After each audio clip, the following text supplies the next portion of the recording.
Hello बच्चों, good morning. मसाल education के ऑनलाइन प्लेटफॉर्म पर आप सभी का स्वागत। जैसा कि हमने लास्ट क्लास में पढ़ा था कंपोनेंट्स ऑफ सोइल, आज की क्लास में हम डिस्कशन करेंगे किसका? Soil profile. किसका? Soil profile. तो देखिए, सोइल प्रोफाइल, मृदा परिशेदिका।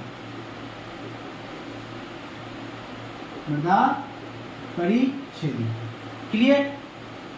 अब मृदा परिशेदिका क्या होती है और इसकी क्या इंपॉर्टेंस है?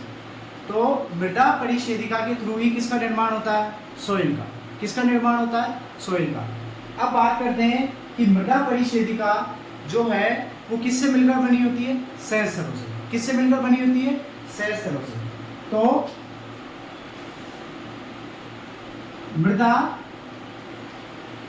मृदा की ऊपरी सतह से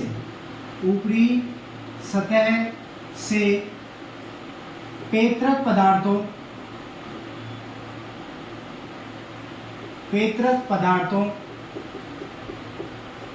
तक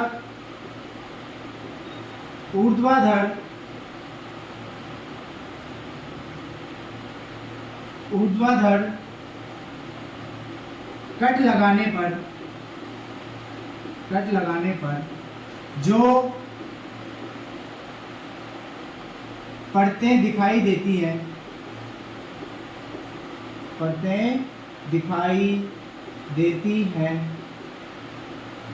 उन्हें सहस्तर या होरिज़न कहते हैं एवं इन्हीं सहस्तरों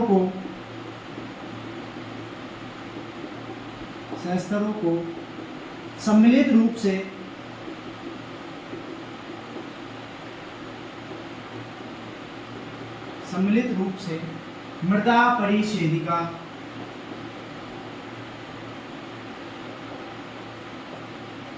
मृदा परिशेदिका कहते हैं। क्लियर? मृदा की ऊपरी सतह से पेत्रक पदार्थों तक ऊर्ध्वाधर कट लगाने पर जो परतें दिखाई देती हैं उन्हें सहस्तर कहते हैं एवं इन्हीं सहस्तरों को सम्मिलित रूप से मृदा परिशेदिका के नाम से जाना जाता है। किस नाम से? सोइल प्रोफाइल या मृदा परिशेदिका। क्लियर? आया यहाँ तक समझ में? अब अगर हम बात करते हैं सहस्तरों की, किसकी?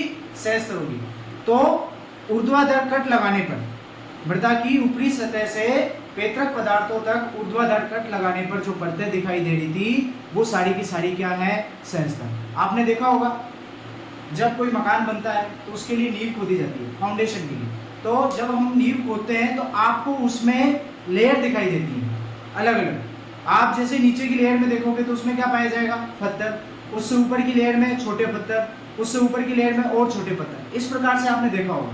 वो सारे के सारे क्या है? सहस्तर है। वही क्या है? सहस्तर।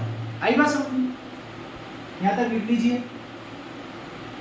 मृदा की ऊपरी सतह से पेत्रक पदार्थों तक ऊर्ध्वाधर कट लगाने पर जो परतें दिखाई देती हैं उन्हें क्या कहते हैं? सहस्तर। एवं इन्हीं सहस्तरों को सम्मिलित रूप से किस नाम से जाना जाता है? मृदा परिशेदिका के नाम से जाना जाता है। क्लियर?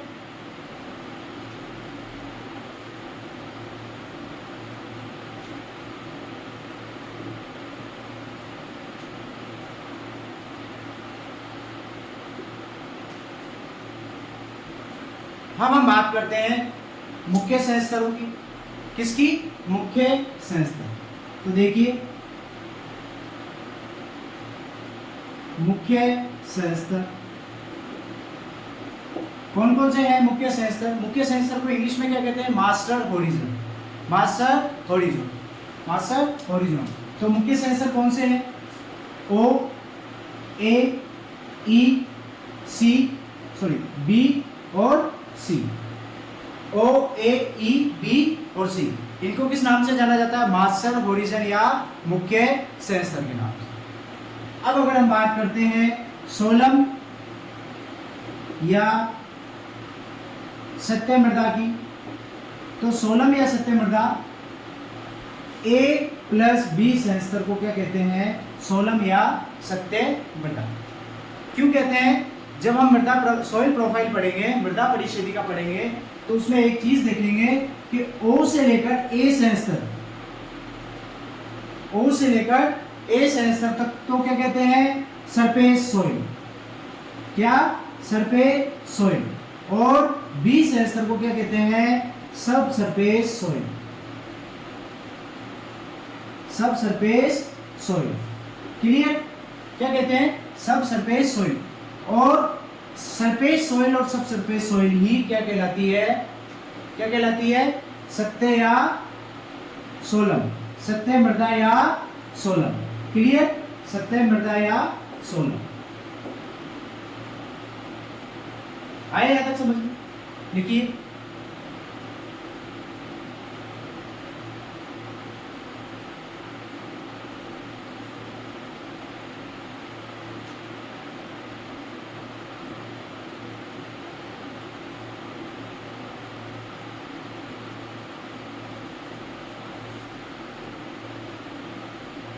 एक और होता है रिगोलिथ। क्या होता है? रिगोलिथ। रिगोलिथ किसे कहते हैं? A plus B plus C सहस्त्र को किस नाम से जाना जाता है? रिगोलिथ के नाम से। क्लियर?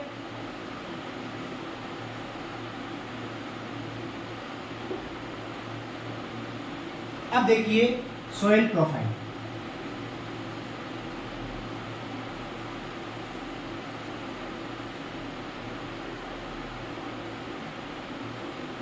ये तो है आपका O सहस्त्र, ये है आपका A सहस्त्र, ये B, C और R। Clear? O, A, B, C और R। अब अगर बात करते हैं O सहस्त्र, किसकी? O सहस्त्र की। तो O सहस्त्र को जाना जाता है कार्बनिक या ऑर्गेनिक होरिजोन। कार्बनिक सहस्त्र के नाम से। किस नाम से? कार्बनिक सहस्त्र के नाम से। अगर ए हॉरिजॉन की बात करते हैं तो ए को किसके नाम से जाना जाता है? खनिज सहस्त्र के नाम से। किस नाम से? खनिज सहस्त्र के नाम से। अब इन सहस्त्रों को उप सहस्त्रों में या हॉरिजॉन को सब हॉरिजॉन में क्लासिफाई किया गया है। क्लियर? तो ओ को किस में किया है? O1, O2, O3। ए को A1, A2 और A3। बी को V1, B2 और B3। क्लियर? आए यहाँ तक समझ? अब हम बात करेंगे O सहस्त्र की। किसकी? O सहस्त्र की। ये डायग्राम बना लो आप।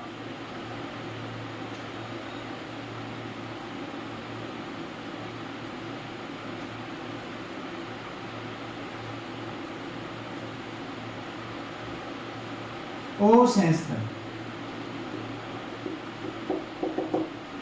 देखिए आपने देखा होगा जब भी पेड़ से पत्ती गिरती है या कोई भी पशु पक्षी मरते हैं तो वो कहाँ जाते हैं? सॉइल के ऊपर। कहाँ जाते हैं? सॉइल के ऊपर। जो सॉइल की जो अपर लेयर होती है, सॉइल की जो अपर लेयर होती है वो ही क्या होती है? O1 सहस्त्र। कौन सा? O1 सहस्त्र।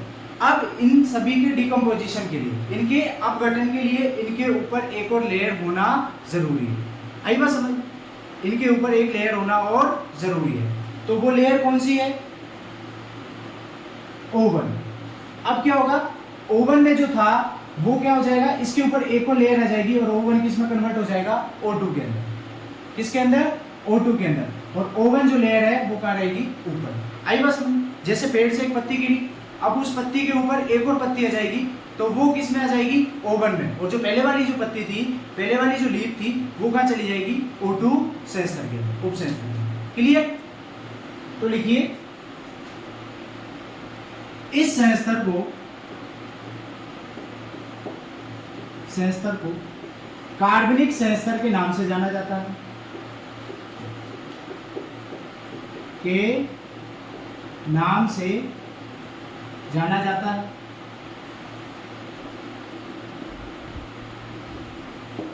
क्लियर। अब अगर हम बात करते हैं ओ संस्तर के उप संस्तरों की, तो सबसे पहले बात करेंगे किसकी, O1 की। किसकी, O1 की, फिर O2 की और फिर O3 की। क्लियर। अब अगर हम बात करते हैं O1 संस्तर की, तो O1 संस्तर में क्या होता है, अल्प अपघटित कार्बनिक पदार्थ पाए जाते हैं।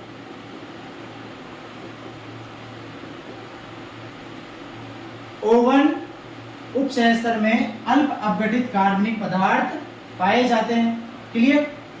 अब अगर हम बात करते हैं O2 संस्तर की, किसकी, O2 संस्तर की, तो इसमें पूर्ण अपघटित कार्बनिक पदार्थ पाए जाते हैं।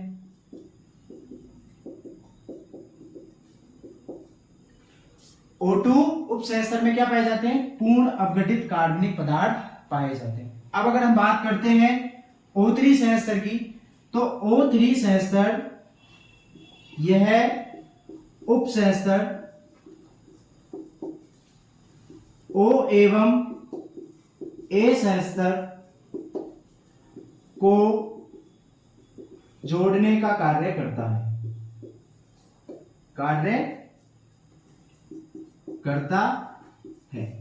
क्लियर। आई बात समझ। क्या पढ़ा हमने O संस्तर में, इस संस्तर को कार्बनिक संस्तर के नाम से भी जाना जाता है। O1 उप संस्तर में अल्प अपघटित कार्बनिक पदार्थ पाए जाते हैं। क्लियर। O2 उप संस्तर में वेल डिकम्पोज पूर्ण अपघटित कार्बनिक पदार्थ पाए जाते हैं। O3 का कार्य जो होता है वो केवल और केवल O और A संस्तर को जोड़ने का होता है। आई बात समझ में। अब आगे देखेंगे A संस्तर, कौन सा, A होरिजोन या A संस्तर।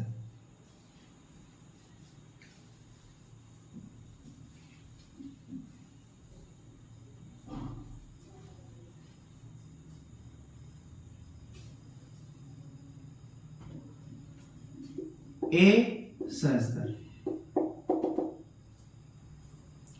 A संस्तर को अन्य किस नाम से जाना जाता है, खनिज संस्तर, मिनरल होरिजन। इसे खनिज संस्तर के नाम से भी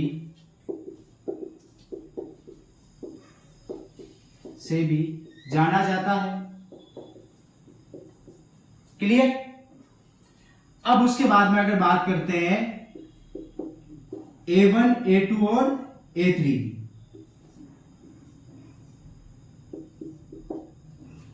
तो देखिए A1 जो संस्तर उप संस्तर है, इसका कार्य O एवं A संस्तर को जोड़ने का होता है। क्लियर। अब बात करते हैं सबसे इंपॉर्टेंट A2 या E संस्तर, उप संस्तर, A2 या E उप संस्तर की। तो लिखिए सबसे अधिक निक्षालन या लीचिंग A2 या E उप संस्तर में पाई जाती है। क्लियर। आए यहां तक समझ में। अब बात करते हैं A3 संस्तर की, तो इसका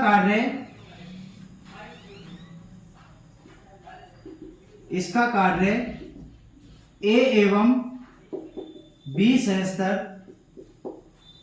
को जोड़ने का होता है, क्लियर, यहां तक समझ में आया?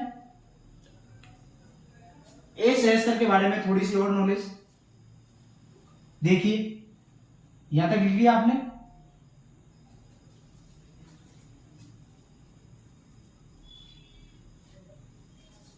लिखो नोट लगा के।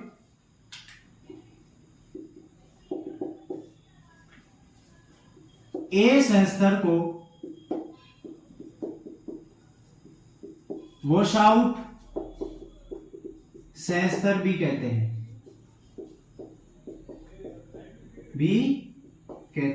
क्यों कहते हैं? क्योंकि लीचिंग या निक्षालन का मतलब क्या होता है? जल के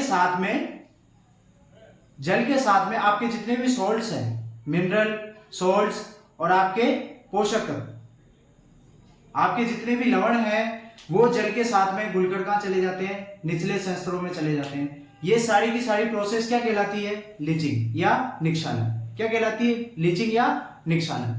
तो लीचिंग या निक्षालन कहलाती है, इसीलिए इसे वॉश आउट सहस्त्र भी कहते हैं। वॉश आउट इसलिए क्योंकि घुलकर कहां जा रहे हैं? नीचे, ए से बाहर निकल रहे हैं। कहां निकल रहे हैं? ए सहस्त्र से बाहर, इसीलिए वॉश आउट सहस्त्र के नाम से भी इसको जाना जाता है। क्लियर?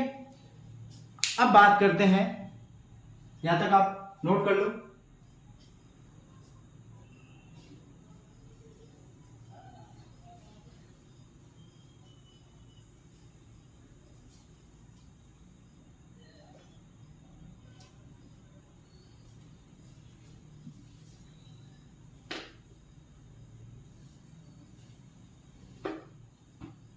अब बात करते हैं किसकी?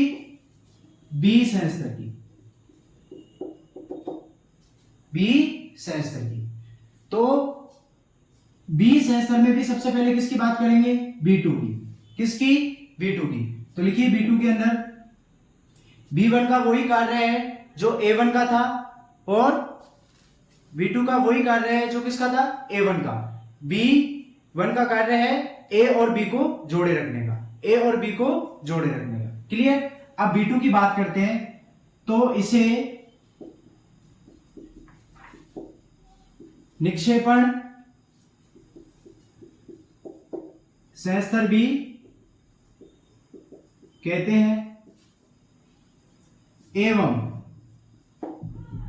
इसे वॉश इन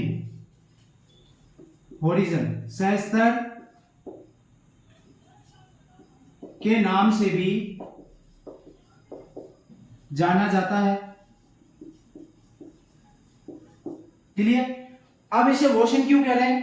क्योंकि ए से A2 या ए सहस्त्र से जितने भी आपके लवण, जितने भी आपके न्यूट्रिएंट, मिनरल थे, वो सारे घुलकर कहां आए थे? बी के अंदर। तो कहां है? बी के अंदर। इनका मतलब अंदर, वॉश का मतलब घुलकर। कहां है? घुलकर नीचे है। क्लियर? इसलिए इसे क्या कहा गया है? वॉश इन ओरिजिन या सहस्त्र। क्लियर? अब अगर हम बात करते हैं किसकी? सी की। सी में ऐसा कुछ खास नहीं है। सी में केवल और केवल क्या पाए जाते हैं? अल्प अपघटित पेत्रक पदार्थ पाए जाते हैं। क्या पाए जाते हैं? अल्प अपघटित पेत्रक पदार्थ। देखिए इस सहस्त्र में अल्प अपघटित कार्बनिक पेत्रक पदार्थ, अल्प अपघटित पेत्रक पदार्थ पाए जाते हैं। क्लियर? अब अगर हम बात करते हैं किसकी?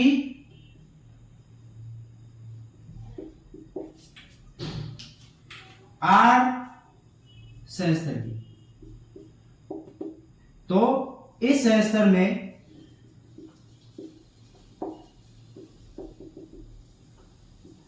कठोर चट्टानें पाई जाती हैं। चट्टानें पाई जाती हैं। क्लियर? लिखिए यहां तक।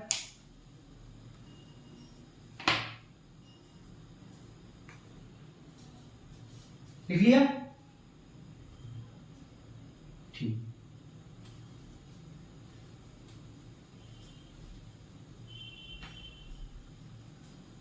नोट लगाकर लिखिए मुख्य सह स्तर,